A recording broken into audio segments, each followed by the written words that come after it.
saludo, mi nombre es Juan Camilo Blanco y a continuación voy a explicar el ejercicio número 3.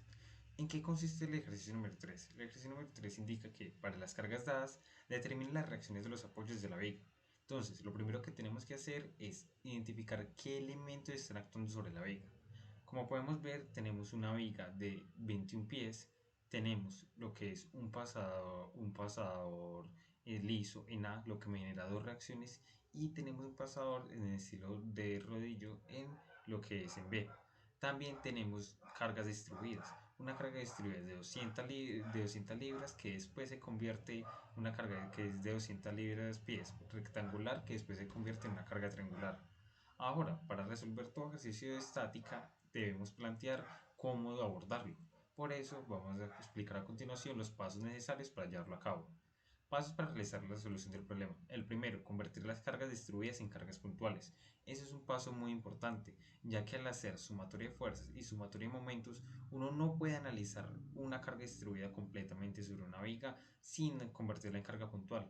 ¿Esto por qué? Esto ya que a la hora, por ejemplo, de hacer sumatoria de momentos, como es una carga distribuida, tendría que analizar pedacito por pedacito por pedacito por pedacito, lo cual se vuelve en un trabajo no solamente tedioso, se complica demasiado, ya que, para analizarlo en todo este rango se convierte en muy complejo. Precisamente por eso se convierte en cargas puntuales.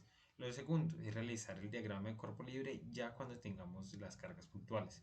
Lo tercero es realizar la sumatoria ya sea fuerzas o de momentos según sea necesario para poder resolver las incógnitas. Y cuarto, debemos encontrar reacciones tanto en A como en B. Listo. Lo primero es que entonces tenemos que analizar la figura. Como nuestra figura tiene un rectángulo y un triángulo, tenemos que dividirla en dos partes. Primero tenemos que analizar la carga puntual para el rectángulo y después para el triángulo. ¿Por qué? Porque no es el mismo valor para la carga distribuida del rectángulo que en el triángulo. Cambia tanto su centroide como cambia la carga distribuida. Entonces, ¿cómo se analizan las cargas distribuidas? Para analizar una carga distribuida hay que tener en cuenta el área. ¿Por qué el área? Ya que el área indica cuál va a ser la medida de esta carga. Entonces, ejemplo, para un rectángulo tenemos que su área es base por altura. La base de este rectángulo son 15 pies y su altura en ese caso son 200 libras pies. Cancelando pies por pies y multiplicando 200 por 15 da 3000 libras. ¿Qué significa? Que toda esta carga del rectángulo es de 3000 libras en un punto en específico.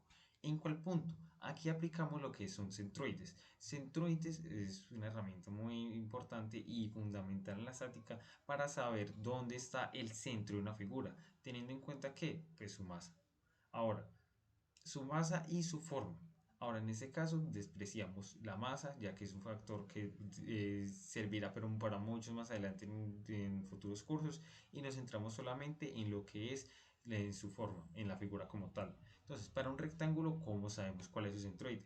Para esto nos apoyamos en lo que son las tablas de centroides. Las tablas de centroides son una simplificación de ciertas figuras bastante comunes. En caso tal de que no se tenga esas tablas de centroides, se toca hacer por integración.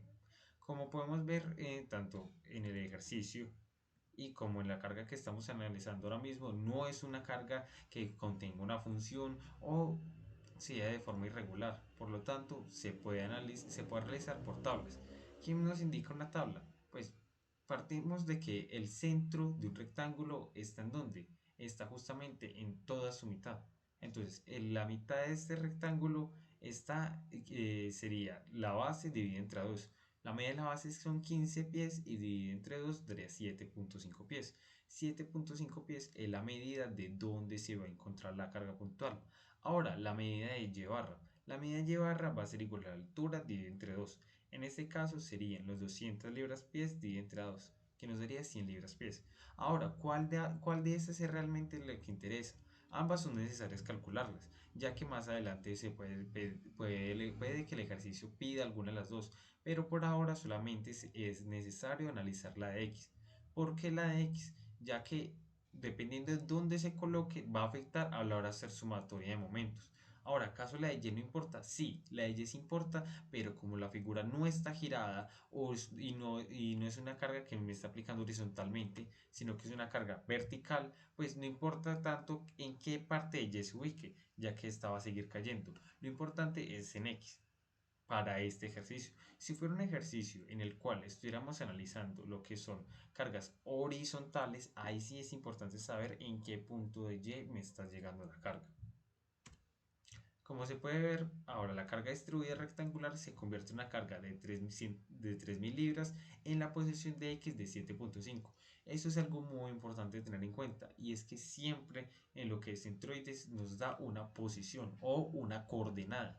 Eso es importante tenerlo en cuenta, ya que después, dependiendo de dónde se ubique este rectángulo y de dónde lo ubicamos respecto al eje, puede girarse más a la derecha, a la izquierda, o hay que sumar ciertas distancias. Como puede verse en la figura, ya tenemos lo que es la carga rectangular distribuida uniformemente en una carga puntual o de 3.000 libras en la posición 7.5. Ahora, ¿qué debemos de hacer? Como ya analizamos la carga rectangular, tenemos que analizar la carga rectangular. La carga rectangular, ¿cómo la analizamos? Precisamente volvemos a utilizar las tablas de centroides, ya que es una figura regular y bastante común. Ahora, ¿qué nos indica las cargas qué nos indica la tabla de centroides para un rectángulo, para un triángulo? Lo primero que debemos de hacer es analizar su área. ¿Cuál es el área? El área es base por altura dividida entre 2. Ahora, ¿tenemos base, altura y tenemos su base y su altura? Sí, ya que está dada por el ejercicio. Como pueden ver acá, se empieza después de 6 más 9 da 15. Después de 15 empieza el triángulo y baja hasta una posición total de 0. Empieza con 200 libras-pies y termina en 0. Y en total su base es de 6. Entonces podemos indicar que tiene una altura de 200 libras-pies, una base de 6 pies. Ahora, X barra. X barra sería su base dividida entre 3. ¿Sí?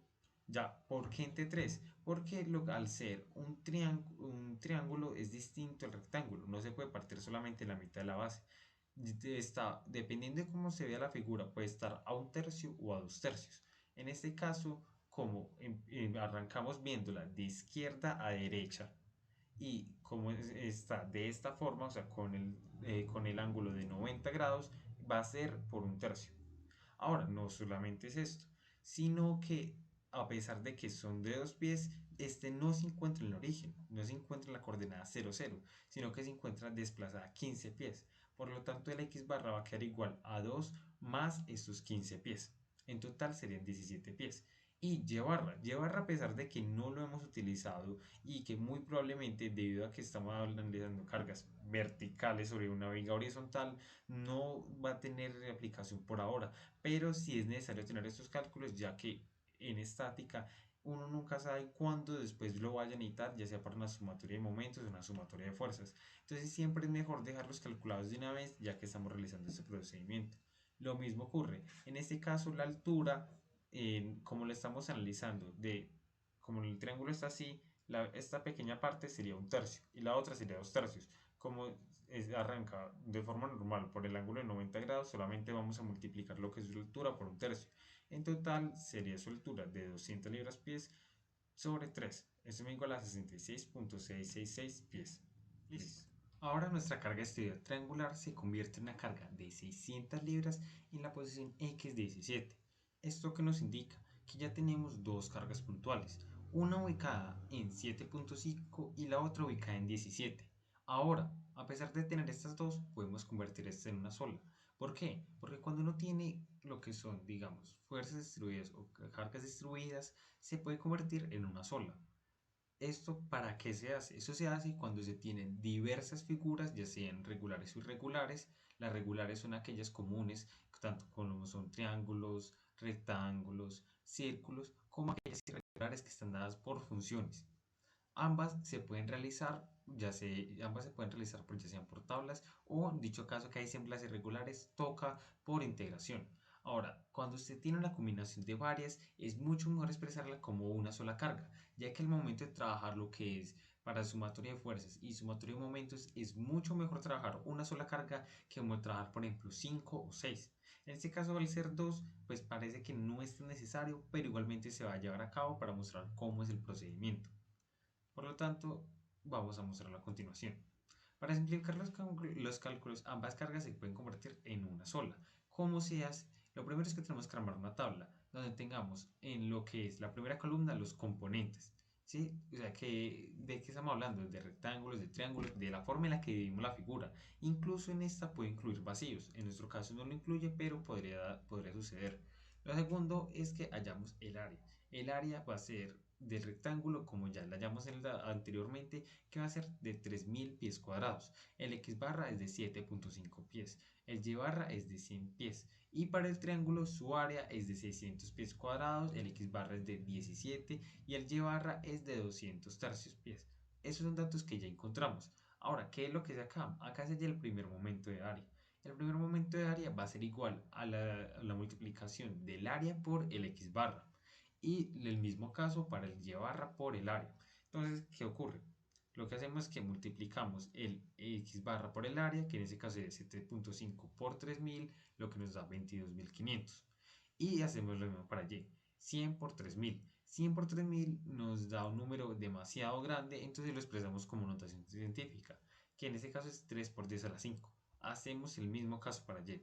10.000 es lo que es 17 por 600 nos va a dar como resultado 10.200 y 200 tercios por 600 nos da 4 por 10 a la 4 notación científica. Ahora, ¿qué hacemos? Hacemos sumatoria de las áreas, hacemos sumatoria de los X barra y Y barra. ¿Esto para qué? Para que al momento de hallar ya cuando encontremos esos valores de la sumatoria de la X barra por A y el Y barra por A, tenemos el primer momento de área. Pero no nos están pidiendo como tal explícitamente el primer momento de área. Nos están pidiendo cuál es el centroide para convertirlo en una sola carga puntual. Entonces el centroide pues, se va a estar dado como la sumatoria de los X barra por A, todo esto sobre el área.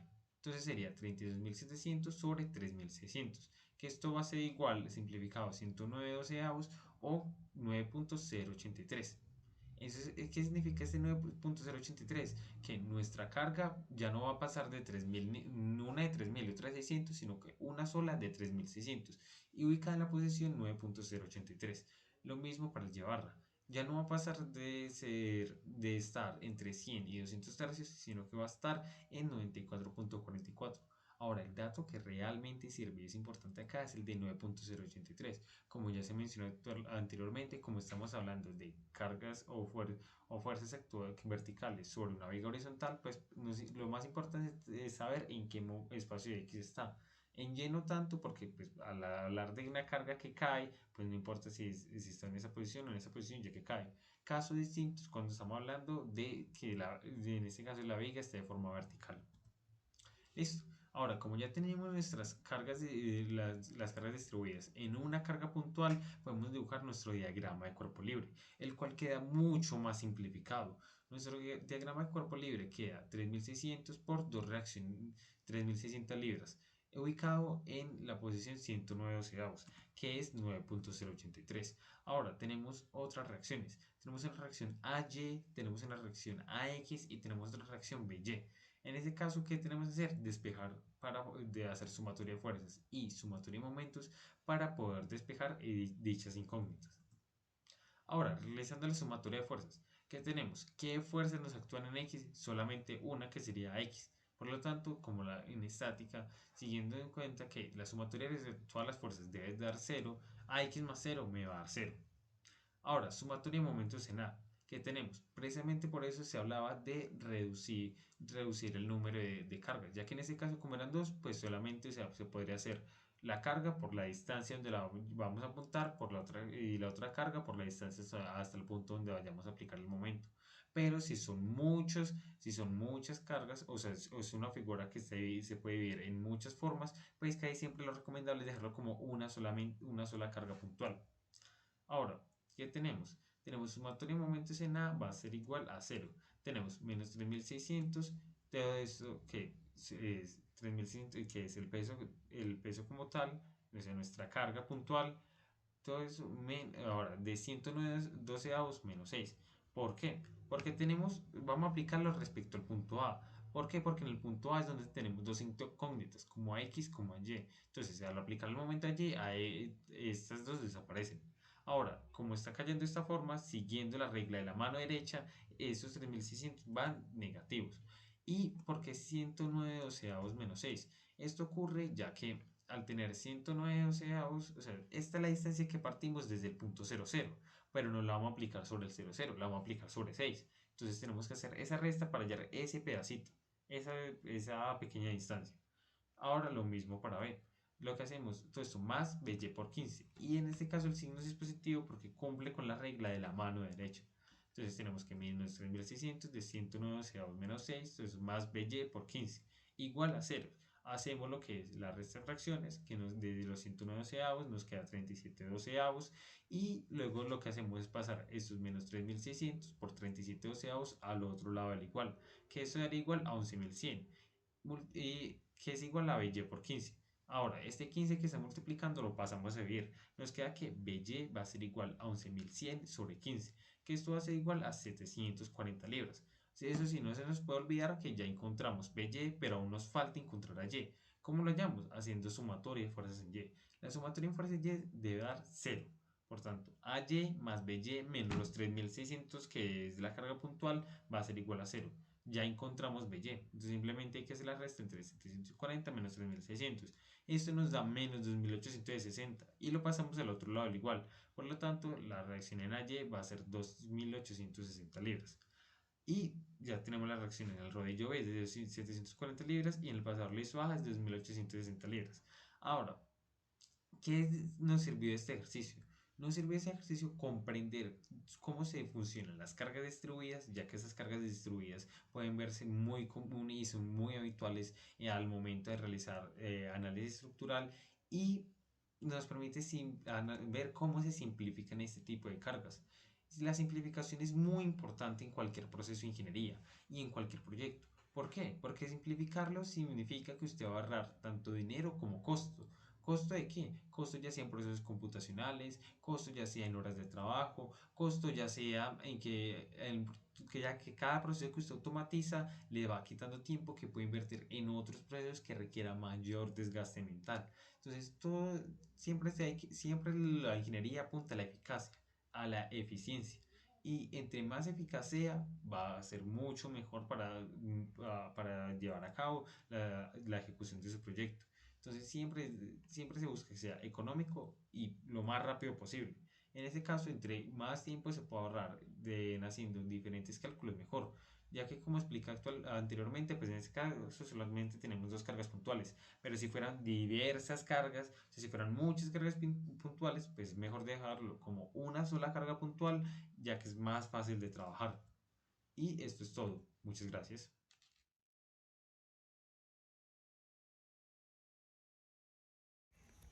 Muy buenas tardes, mi nombre es Tomás Peña Rodríguez y en esta ocasión les explicaré el ejercicio 4 del parcial número 3 enviado al correo el día ayer martes de la materia de estática. Entonces, el ejercicio nos dice lo siguiente. Ejercicio número 4. Un alambre homogéneo se dobla en la forma mostrada. Determinar por integración directa la coordenada en X de su centroide. Como podemos observar en el lado derecho de la imagen, se nos presenta una circunferencia casi completa, a excepción de un ángulo de 90 grados o 2 de 45, como se nos muestra en la imagen, y un radio. Entonces, se dice que cuando una línea está definida por una ecuación algebraica, entonces se tiene la siguiente ecuación, y es que el x barra multiplicado por la longitud de dicho alambre va a ser igual a x multiplicado por el diferencial de longitud. Dicha expresión lo vamos a guardar como la ecuación número 1, que posteriormente va a ser utilizada para reemplazar los valores que hayamos encontrado como x y l. Ahora, a continuación tenemos el diagrama mostrado de la figura. en donde como solo nos piden el x del elemento, pues simplemente vamos a señalar el x barra del elemento.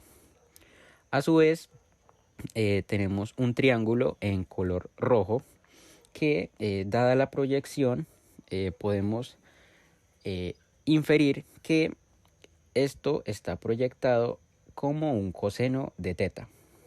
Entonces, dado este diagrama, tenemos en la parte derecha de la imagen que el x del elemento va a ser igual al radio de nuestro alambre multiplicado por el coseno de teta.